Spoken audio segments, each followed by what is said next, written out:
اللهم إنك عفو تحب العفو فاعف عنا اللهم إنك عفو كريم تحب العفو فاعف عنا۔ حضرت معاویہ رضی اللہ تعالیٰ عنہ کے والدین کے لیے بھی بڑے بڑے اعتراضات آتے ہیں اور ایسی ایسی باتیں لوگ کرتے ہیں، حیران ہو جاتا ہے انسان کہ یہ کیا کہنا چاہ رہے ہیں۔ پہلے تو دکھائیں گے کہ ابو سفیان رضی اللہ تعالیٰ عنہ جو تھے یہ کفار کے سردار تھے، تو بھئی کفار کے سردار تھے، پھر کیا ہوا اگلی بات نہیں بتائیں گے۔ اوہ خدا کے بندے، حالت کفر میں ایک بندہ جو کام کرے اور اس کے بعد ایمان لائے اور صحابی بنے اور نبی اس کو سینے سے لگائے، تمہیں کیا تکلیف ہے؟ تم اس کی پچھلی باتیں کر رہے ہو؟ نہیں، اس نے حضور کے خلاف جنگ لڑی تھی۔ میں نے کہا اچھا ذرا دل سنبھال، حضرت علی المرتضیٰ کے بھائی ہیں حضرت عقیل، انہوں نے اللہ کے رسول کے خلاف جنگ لڑی ہے، میدان بدر میں آئے ہیں؟ کہتے آئے ہیں۔ میں نے کہا حضرت علی المرتضیٰ کے بھائی بعد میں توبہ کر کے مسلمان ہوئے اور صحابی بنے؟ کہتے جی ہاں۔ تو میں نے کہا حضرت علی کے بھائی حضور کے خلاف مقابلے میں جنگ میں آئیں، بعد میں توبہ فرمائیں، ان کی بات کو اللہ معاف فرما کر سچا صحابی تسلیم کر لے، حضرت معاویہ کے ابا جی کا کیا قصور ہے؟ وہ بھی تو ایمان لا رہے ہیں بعد میں، وہ تمہیں نظر نہیں آتا؟ اچھا، حضرت ابو سفیان کے بارے میں آپ حیران ہو گئے۔ ایسے ایسے لوگ جملے اور کیمنٹس پاس کرتے ہیں کہ بندہ حیران ہو جاتا ہے۔ یقین مانیے وہ پرانی باتیں لے کر آئیں گے، جی اس نے ایسے کیا تھا، ایسے کیا تھا۔ اچھا، انہوں نے ایسے کیا تھا، کیا رسول اللہ صلی اللہ علیہ وسلم کے ساتھ کلمہ پڑھنے کے بعد وفاداری کی جو بات کی ہے ذرا وہ بھی دو چار جملے سنا دو؟ وہ نہیں سنائیں گے۔ میں نے کہا سنو، احادیث پاک میں ہے جب مکہ مکرمہ فتح ہوا اور مکہ مکرمہ مسلمان فوج فاتح کی حیثیت سے داخل ہوئے تو کہا یہاں تو بڑے بڑے دشمن رہتے ہیں، فرمایا لا تثریب علیکم اليوم، آج معاف کر رہا ہوں۔ تو کہا معافی کی کوئی شرط؟ کہا جی ہاں، جو بندہ بیت اللہ میں آ جائے اس کو امن ہے۔ بیت اللہ کا صحن بھر گیا۔ کہا یا رسول اللہ اب صحن بھر گیا ہے، اب کیا کریں؟ فرمایا من دخل دار ابی سفیان فہو آمن۔ یہ بھی تو حدیث ہے کہ جو ابو سفیان کے گھر پناہ لے میں اسے معاف کرنے کا اعلان کر رہا ہوں۔ یہ بھی تو حضرت معاویہ کی حویلی کو حضور پاک نے جائے امن فرمایا ہے، یہ نظر نہیں آتا؟ اچھا، فرمایا اب ابو سفیان کا گھر بھی بھر گیا۔ فرمایا اچھا اب چھوڑو میدانوں میں آنا، جس بندے نے گھر کا دروازہ بند کر لیا اسے بھی معافی ہے۔ رسالت امام علیہ السلام تو یوں فرما رہے ہیں، تو کیا مطلب؟ اچھا، میں ایک جملہ مزید آپ کی خدمت میں عرض کرتا ہوں۔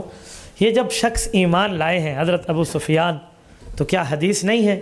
فرمایا الاسلام یہدم ما کان قبلہ، جب بندہ ایمان لاتا ہے تو گزشتہ تمام معاملات اس کے اللہ معاف کر دیتا ہے۔ بچپن سے سنتے آ رہے ہیں کہ 100 سال کا کافر بھی کلمہ پڑھ لے تو کلمہ پڑھنے کی بدولت اس کے 100 سال کے گناہ معاف ہو۔ تو حضرت ابو سفیان رضی اللہ تعالیٰ عنہ کی جو جنگ ہے، یہ جنگ احد حضور کے خلاف لڑی ہوئی، اسلام لانے کے بعد معاف کیوں نہیں ہوتی؟ یہ کیوں نہیں معاف ہو رہی؟ اللہ تو معاف کر رہا ہے، رب کریم تو معافی کا اعلان کر رہے ہیں۔ اچھا، جب حضرت ابو سفیان والا مسئلہ پورا ہوگا پھر حضرت ہند کی بات لائیں گے جو حضرت معاویہ رضی اللہ تعالیٰ عنہ کی والدہ ہیں، حضرت ہند، ان کو ہندہ کہتے ہیں اردو میں۔ تو کہتے ہیں ہندہ نے حضرت حمزہ کا کلیجہ چبایا تھا۔ میں نے کہا حالت کفر میں؟ جی ہاں۔ پھر کلمہ پڑھا تھا؟ جی ہاں۔ معافی مانگی تھی، ایمان لایا تھا، صحابیہ بن گئی تھی، تو پچھلی بات تم کیوں یاد کر رہے ہو؟ میں اگلی بات کر رہا ہوں نا، اس روایت کی سند پہ فی الحال بات نہیں کر رہا۔ چلو 1 منٹ کے لیے میں ان کا جملہ مان لیتا ہوں۔ تو یہ جو اس کے بعد ایمان لائی ہیں، کلمہ پڑھا ہے، صحابیہ بنی ہیں، تو پچھلی باتیں آپ کیوں مان رہے ہو؟ اچھا، اگلا جملہ بتاؤں آپ کو۔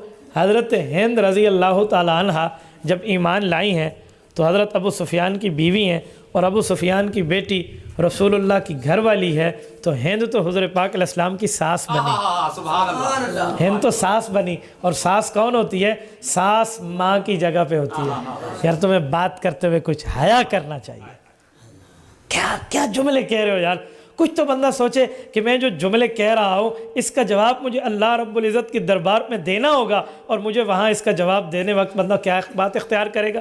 یہ میں آپ کے سامنے ایک آیت قرآن کریم کی پیش کر رہا ہوں، یہ سورت نمبر 60 ہے، پکا ذہن میں یاد رکھو، 100 سے 40 گئے، پیچھے 60 بچا۔ یہ سورت نمبر 60 ہے، سورت ممتحنہ، آخری رکوع ہے اس کا، اس کی آخری آیت سے پہلی آیت ہے۔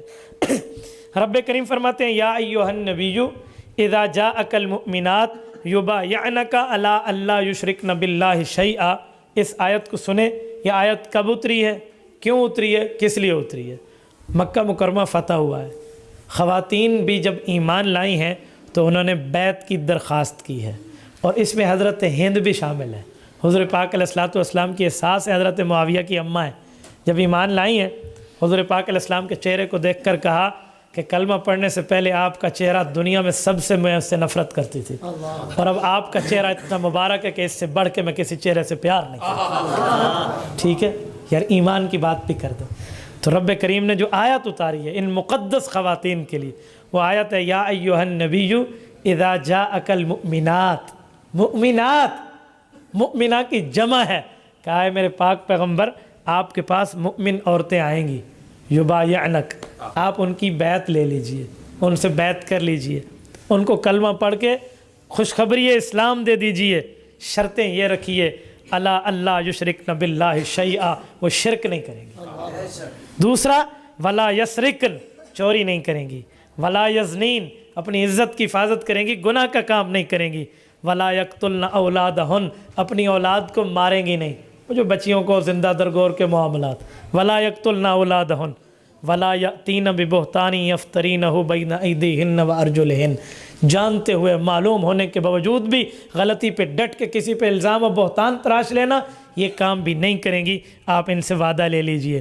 ولا یعصینک فی معروف، اور نیکی کے کام کا آپ حکم کریں گے تو یہ عورتیں مانیں گی، مخالفت نہیں کریں گی۔ فبعیہن، یہ شرطیں پوری ہیں، مان لیا انہوں نے، جی مان لیا، فبعیہن، آپ ان کی بیعت کو قبول کر لیں۔ واستغفر لہن اللہ، اور ان عورتوں کی کسی قسم کی کوئی گناہ کی بات ہو بھی تو محبوب مصطفیٰ آپ اپنی زبان سے ان کے لیے مجھ سے معافی مانگیے۔ ان اللہ غفور الرحیم، میں اللہ وہ ہوں جس کا نام غفور بھی ہے اور رحیم بھی ہے۔ یہ قرآن کریم کی آیت، یہ حضرت ہند بنت عتبہ رضی اللہ عنہ، حضرت معاویہ رضی اللہ تعالی عنہ کی امی، یہ اس خواتین کے گروہ میں شامل ہیں۔ تو آپ مجھے بتائیں پھر کہاں جائے گا معاملہ؟ پھر حضرت معاویہ رضی اللہ عنہ پہ اعتراض کیسا؟ مولانا محمد نافع رحمہ اللہ کی قبر پہ رب کروڑوں اربوں رحمت نازل فرمائے، ابو سفیان اور ان کی اہلیہ، ان کی ایک کتاب ہے، ایک مقالہ ہے یار، پڑھنے کے قابل ہے۔ میں چاہوں گا کہ آپ میں سے ہر آدمی کے پاس یہ ہونا چاہیے۔ مولانا محمد نافع رحمہ اللہ حضرت سید حسین احمد مدنی رحمہ اللہ کے شاگرد رشید ہیں، اور محمدی شریف ضلع جھنگ کے ساکن ہیں۔ ان کی کتاب رحماء بینہم جو ہے نا، مفتی تقی عثمانی دامت برکاتہم لکھتے ہیں کہ میں نے بڑی بڑی اردو اور عربی اور فارسی کتابیں پڑھی ہیں، اس جیسی کتاب جو صحابہ کی شان پہ یوں لکھی گئی میں نے کسی زبان میں آج تک نہیں پڑھی، عربی میں ترجمہ بھی ہو رہا ہے، اور عربی میں اس کا ترجمہ ہو رہا ہے، 3 جلدیں ہیں۔ انہی کے شخص کی کتاب ہے حضرت ابو سفیان اور ان کی اہلیہ، یہ پڑھنے کے قابل ہے۔ یقین مان انہوں نے کس طرح ان کا جو ہے نا اسلامی چہرہ اور اسلامی تشخص پیش کیا۔ تو حضرت معاویہ رضی اللہ عنہ کی امی ہے، تو اس پر بھی کوئی اعتراض نہیں۔